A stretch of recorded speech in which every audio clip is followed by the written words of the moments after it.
Hello and welcome to the Nightfall series. In this series, I use AI Dungeon to write up a little fanfiction story with a bunch of characters whose voices are available on the website Uberduck, and then I use those voices to act out the story to the best of their ability. There's been some diverging paths in the previous chapters, but I thought for this one we return to Applejack where we left her, which is hanging out with Wario, Shrek, and Rocco at Wario's tire store. I don't usually have to do this, but I do feel like I need to open with a bit of a content warning for this one. I don't know what was wrong with AI Dungeon when I wrote this, but this chapter turned out much more violent and gory than any other chapter we've had. Obviously, I won't be showing any violence on screen, but I will be reading descriptions of it. So if that's something that bothers you or that you struggle with or just makes you uncomfortable, you might want to go ahead and sit this one out, That'd be fine. This is the first time I've ever had to edit what the AI gave me. Normally I just kind of let it run unfettered and do whatever it wants to do, because I think that gives the most interesting results. But here, well, I'll talk about it more at the end of the video, but I had to do some editing. One extra thing about this chapter is the AI gave me a whole bunch of bandit characters, and sort of like how I had Chills voice the Nightmare Knights in the previous chapter, I decided to just let various YouTubers whose names I recognized provide the voices for the bandits, so maybe you can have a little fun seeing if you can recognize the voices of the different bandits that appear. Anyway, this one's pretty long, so let's just go ahead and get started. There comes a rumbling coming from the base of the mountain where Gather G is located. Applejack knows that that's likely where Twilight is, the location that Shrek spirited Fluttershy away from. Wario claims that Fluttershy is the only one who can cure a spike of the Nightmare Presidency. Well, it's a good thing she's headed for Ponyville. Applejack mutters. Lord knows what trouble a Nightmare President spike could cause. I'll go get her. Rocco volunteers. No, I'll do it. Applejack says. You stay here and finish gathering the rest of the heroes. Shrek and Applejack both head off towards Ponyville. Soon, they're approaching the village. When they see it, Applejack feels an overwhelming sense of sorrow wash over her. The village is in ruins. Applelucents lay dead all around. It feels just like the kingdom. Meanwhile, Shrek's mind wanders to his late wife. He smiles. In another scene, his expression darkens. He's recalling the time when she fell in love. Meanwhile, a shadowy, demonic force is at work in Ponyville. A dark aura lingers there, and it's slowly corrupting the very land. These nightmares will have to be stopped. Applejack is just about to head into Ponyville alone when she hears an ominous laugh. It's Mother! She yells, remembering the last time she heard this voice. She turns around and sees the Nightmare King and his horde. I didn't think I'd come myself, but I see I was wrong. He laughs. You stay away from me! Applejack says, readying her shotgun. I can't do that. After all, I'm the one that's going to send you to the moon. At this point, the Nightmare King produces a black orb from out of his pocket. The Nightmare King then throws the orb at Applejack, hitting her in the chest. She yells in pain and staggers back. The Nightmare King, with a malicious grin on his face, throws the orb again, hitting her in the head. She falls to the ground, dead. The orb vanishes, so have the creatures inside of it. The Nightmare King looks down at his new work. And now with this, my next target will be Princess Fluttershy. The Nightmare King's horde roars in celebration. He looks up at the sky and laments. Why did the moon have to come out tonight? Meanwhile, in Ponyville, Pinkie Pie has just finished leading a group of bandits and is ready to move on to her next target. We took the old mare safe tonight. She boasts. Everyone got some money to spend. Yeah, baby. One of them responds. Good. She grins. Tomorrow, it's the turn of some poor bastard in another town. She leads the bandits out of Ponyville and towards their next target. They all share a collective Mare's eye smile as they approach their next victim. In Ponyville's nearby forest, Applejack wakes up and starts making her way out of it. She spots a few bandits milling about, chatting. One of them notices her walking and yells, Hey, there's the spoils of our haste. They quickly point their weapons in her direction. What are you going to do with us? One of them calls out. Kill you all for your insolence. She calls back, then runs towards the group of them. They waste no time in opening fire on her. As she runs towards them, firing back with her revolver, she can just hear one of them yell, Oh yeah. Then, the Nightmare King appears, and she can hear several gunshots. The bandits are killed, and several of them fall back in terror. The Nightmare King walks up to the bandit who yelled that, and points his sword at him. What was that? The bandit gulps nervously. I said you, sir. It sounded like an agreement. An agreement that you want me to kill you. The bandit begins to cry as the Nightmare King draws his sword back. Please, sir, I want to join you. I want to be your bandit. You are hollering at me, sir. You want to kill you. No, I really want to be with you. The Nightmare King raises his sword again. I'm waiting. I want to join you and be your bandit. The bandit begs. The Nightmare King brings his sword down, cutting the bandit's head in half. He tosses the sword aside and walks off. The bandit's head rolls past Applejack, who watches it with confusion spread across her face. Then, she picks it up and heads home. In another part of Ponyville, Fluttershy slowly awakens from her trance. She looks around, still a little disoriented. Then, she remembers. The Nightmare King taking control of her mind. He gave her a true purpose, and she didn't want to let go. He gave her the strength to slay dozens of ponies in one night, and the ruthlessness to kill the bandits who were in her way. But he also made her do horrible things. He made her kill every pony in the carriage collection. She shed not one single tear as their terrified screams died down. She's a killer now, and she feels nothing. Then, she hears a growl. She looks up to see the Nightmare King striding towards her, a look of hatred and anger spread across his face. He holds up a man's severed head, dripping blood. This is the work of my latest victim. This dandy was hoping to become a carpenter, and now he'll never fulfill his potential. Why did you kill them? Fluttershy asks fearfully. Why did you make me kill them? The Nightmare King grins, revealing a mouth filled with sharp teeth. Because it amuses me, the killing, the blood, the fear. He spits out a tooth, blood flying. These fools couldn't handle it. I can't do this. I can't control myself. He smiles. Oh, I don't think that's true. I think you can do anything if you put your mind to it. He walks towards her, strolling along like a lion approaching its prey. But do you have the desires to be something greater? What are you trying to say? He opens a chest full of daggers and swords and draws one of them. I'm trying to say that you are capable of so much more. Would you like to be a killer? No. She replies instantly, repulsed. So certain, I thought so. He stabs the sword into her, slicing open her stomach. She shrieks in pain, which only causes his grin to grow. Scream like a girl. Fluttershy hangs her head down in shame and pain, closing her eyes and trying to contain the bleeding. Why are you doing this? This is fun. I want to try something else. What would you do if you were in charge of this world? She begins to say before groaning in pain. I don't know. He stabs her through the stomach again, through her backbone this time. Fluttershy screams and he grins. This time you behave like a princess. What would a princess do? I don't know. He roars with laughter, twisting the sword in her body. Fluttershy cries out in pain before he stops. Well, as you know, you won't be going anywhere now. As you know, you wanted. He grins. You did say with a smile that's something right. She nods, panted. He walks over to the bandit who was holding the saw, still dripping blood. He slashes it open, revealing that the blade is sharp enough to split open a watermelon with. Hey, why are you still alive? The bandit painfully crawls over to him. I was in the middle of finishing off the door when she took control. In my mind, she killed it. Everyone. The Nightmare King laughs. Everyone, you lucky man, tell the others that the Disneyland chapter is dead. Now tell them they're still very, very angry. The bandit nods before breaking into sobs. The Nightmare King turns to the tree. Shame we can't make this dying tree into a nice hair for you, princess. Maybe next time. He spits on it before turning to his horse. Come on, boys, let's go. I want to find a new place to rest. Fluttershy watches him leave, before collapsing onto the floor with a groan. The pain flowing through her is replaced by a feeling of emptiness. She grabs the sword, pulling herself up. The tree is dying. She tries to stay hopeful, but she knows it's futile. Still, she can't just accept it. She takes a deep breath before running over to the dying tree. He come back? She shouts. The Nightmare King turns around, grinning. She charges forward, stabbing the sword into his throat. He grunts as it hits bone, before grabbing her wrist and smashing her head into the tree with his free hand. Her skull crushes as her head smashes into the tree, and she feels a glancing blow to her spine. Blood spurts out from the broken skin, and she slumps down, her body shutting down. She's dying, but not yet dead. She's in the nightmare realm, and she's not dead. Something inside of her makes this happen. The survival instinct kicks in, and she struggles to move. She attempts to sit up, wincing at the pain. She looks down at her stomach, seeing that it's been crushed. She groans in pain before looking up at the Nightmare King. He walks forward, grabbing her throat and lifting her up. He leans in, his breath chilling her as he speaks. Do you have anything to say? Blood pours down from her forehead as she opens her mouth to say something. Nothing comes out. She tries to scream, but only a hoarse whisper comes out. You're not giving up that easily. Are you? Are you giving up that?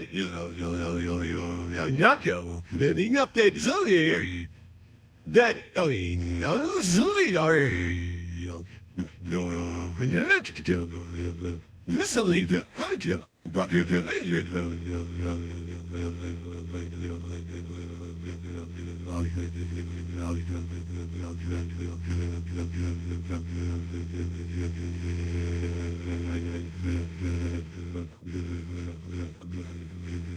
He laughs, tossing her aside. He stomps on her, crushing her skull before standing back up. He walks over to the dying tree. With one great sweep, he takes it down with her under it. It hits the ground with a crash, and he looks around. No, we can't have that. The Nightmare King doesn't work that way. He disappears into the darkness, leaving her alone. Days go by. Weeks. She feels as though it's been months, but she doesn't know for sure. She sees no sun, only endless darkness. Her stomach tells her it's been much longer. She has no sense of time in the nightmare realm. Dried blood cakes her hooves and coats her body. She's almost a skeleton. Her body hurts all the time. It aches with a throbbing pain, taking, even talking and laughing to her fullest capacity. She has nothing left. She's broken. Fluttershy. She looks up at the sound of her name being called. It's a boy wearing a red shirt. She knows that red. She knows that boy. He flies forward, grabbing her hoof. Please, you have to help me. I've lost all my strength. I can't even move, please. You have to. She looks into his shining eyes. They're full of pain and guilt. She remembers this boy. She remembers him from the human realm. He's from the Nightmare Man's realm. He's a ghoul. One of the Nightmare King's minions. Where is the Nightmare King? She asks. Hey, you left without me. I'm so sorry, Fluttershy. Then she sees a strange creature. He looks furious. Fluttershy, I want you to promise me 3 things. What? If you're going to help me, don't tell any pony what you're doing. Don't tell any of the guards at the palace. Either second, stay strong. Whatever happens, don't let the Nightmare King break your will. Fight it with everything you've got. Who are you? I'm your friend, your only true friend. My name is Discord. I don't know you. Discord? Sure you do.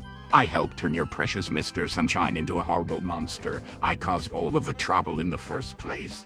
Isn't that right, Flutters? Fluttershy's eyes widen. She looks scared. Finally! He continues. There's the matter of what you're planning to do with this Nightmare King. He's evil, you know that, right? He'll enslave you, he'll kill you, he'll torture you. Do you honestly want any part of that? I did think so. Fluttershy remains silent. I'm giving you a real choice here, begging you, giving you an out if there ever was one. You want to stay here in a non-extent world of nothingness, or you want to come back to the world you know. You can leave this all behind. She looks into his eyes and she can't help but believe him. Well, I guess there's always purgatory, then. She says. I don't have the power to send you to purgatory, not when I left shortly before you even arrived. But I'm no fool. I see the look in your eyes, you believe me, and that's good enough for me. How do I know I can really trust you? Do you really want to know how I can repay your trust? Forking over her loyalty. If you really trust me that much, then here. He gives her a small white pill. Take this. It'll make everything easier. I promise. Now I need you to do something for me. What? Swallow this, and when you do, you'll be with us. With the Nightmare Realm's royal family. There, we can truly get to know each other. She swallows the pill. Hope you're ready, because our relationship just got much closer. His face turns into a horrible, twisted visage. Her body shakes, and she looks away. I'm sorry. Fluttershy cries, her tears flow, and her body collapses onto the ground. Discord catches her, holding her in his arms. Don't cry. It's okay. Everything will be just fine. Just take your rest, little one. Fluttershy spasms, then remains still. When she awakens, she is the Nightmare Princess. The pill must have had some sort of effect. The Nightmare King sits on a golden throne. He wears a black cloak and holds a longsword and a black orb. His eyes, there's no emotion in them. No love, no hate, nothing. It's as if they're blank. Hello? He says, extending a hand to her. Now, I'm the Nightmare King. She looks around, noticing another black orb by his throne. She remembers what Discord told her. He has no true self. Everything he does for the sake of power. So you must be the new girl I trust. You read the basic rules. Rules. I don't think I need to. I'll be joining you soon.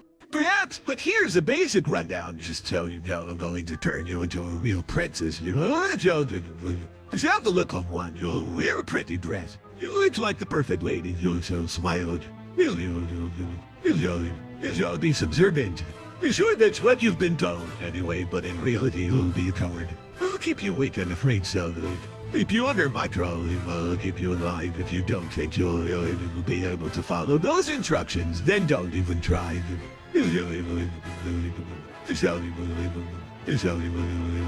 I'll follow them. Really, you're going to do this for me? You're going to do this for me? Yes, I'm here because I want to help you. Do you? I don't think you realize how miserable your life is. He looks down. He doesn't look impressed. Perhaps, but then again, perhaps I don't realize how miserable my life is. Why so are you happy? Because I'm going to make your life a lot easier. I'll do all the work, and you can just lay around and relax. He smiles a bit. It seems he's starting to trust her.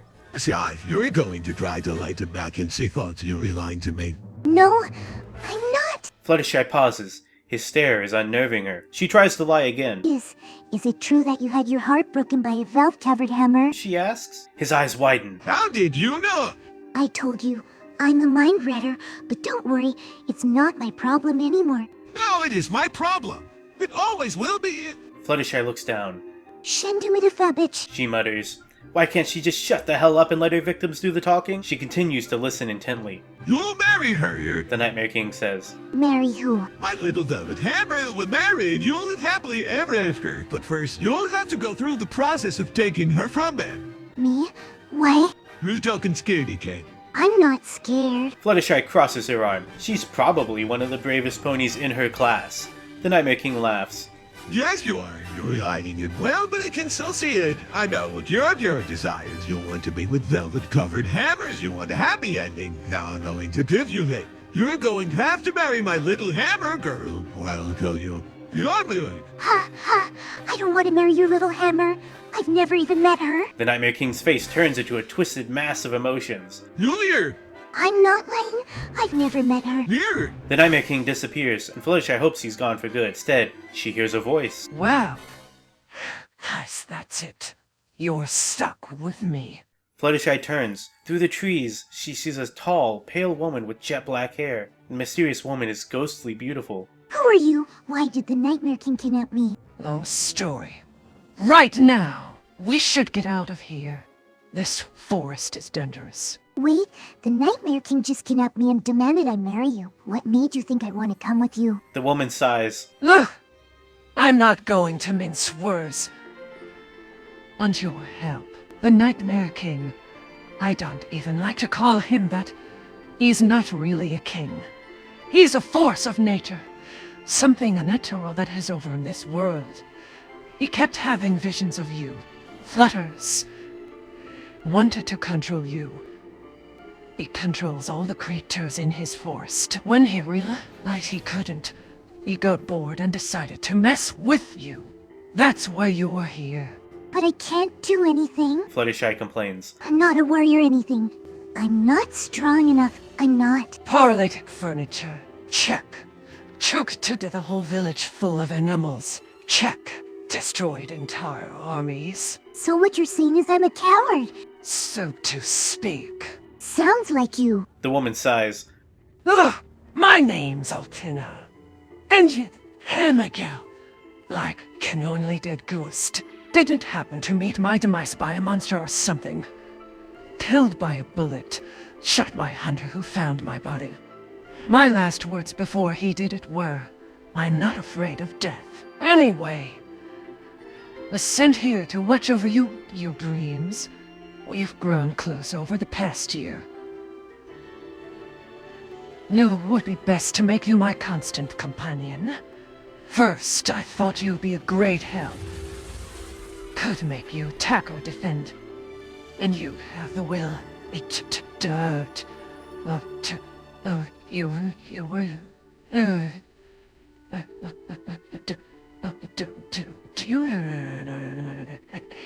But as you've shown, you're your own being. You've proven yourself to be more powerful than I ever gave you credit for. So why send me help at all? It doesn't make sense. If you really wanted me to help, you could have just woken me up. I did, and it didn't work. I tried talking to you, reasoning with you, even begging. But you weren't affected by my presence, much like the Nightmare King's spell is broken now that you're in his presence. We can only talk now thanks to your transformation. I don't understand. What do you want from me exactly? I want you to go to his castle and kill him. I was hoping you'd be able to do that. Anyway. That's really hard to do. Sure is. But if you can do it, then the Nightmare King will be free and this world will be saved from its unnatural king. Fluttershy looks at Alcina. Alcina looks back. Well, are you going to do it? In that moment, she knows exactly what she has to do. I will. So that's why I had to cut it off, because things were kind of going on for like way too long already. Like I mentioned before, I actually had to edit this one down for the first time ever, because originally the descriptions of violence, specifically the ones against Fluttershy, just went on and on and on to the point that it really got to be just kind of boring, just repeating itself with the same violence and gore and graphic descriptions. So I trimmed it down because this video would have probably been twice as long if I hadn't. But you know, I didn't really feel like I could cut out all of it because I felt like it would kind of ruin some of the story's impact. Also, Discord's inclusion here was once again the AI trying to add in just My Little Pony characters without my permission. Luckily, there's a lot of MLP voices on UberDuck, so it's fine. You know, the brony energy of the AI dungeon just always surprises me. And Alcina being a ghost here was also the AI's doing. Like, when it described a tall, pale woman who was like mysteriously beautiful, or even ghostly beautiful, Alcina was the first character on UberDuck I thought of, and then later it said that she was a ghost, and I was like, fine, that's fine. Anyway, I thought it was strange how the AI just kind of forgot about Shrek, making it seem like he just sort of spaced out, reminiscing about the past, and then missed all of the action. So next time we'll be rejoining him to see what the AI has in store for him, now that Applejack's not dead. I don't think Applejack's dead. I'm not sure what happened to her, honestly, but she's definitely somewhere else. If you haven't seen Chapter 5 yet, though, here's a little preview of what you missed, and I'll see you next time. Spike complies and sits down on the stairs. Soon, a yellow cloud comes from him. It gets thicker and less dense the further it goes. Finally, it turns into a solid piece of card that floats down. It lands in front of the girl. It reads, "Congratulations, you got me. Now, get out of my house." Hooray! Spike says, It's me again. Thanks a lot. Listen.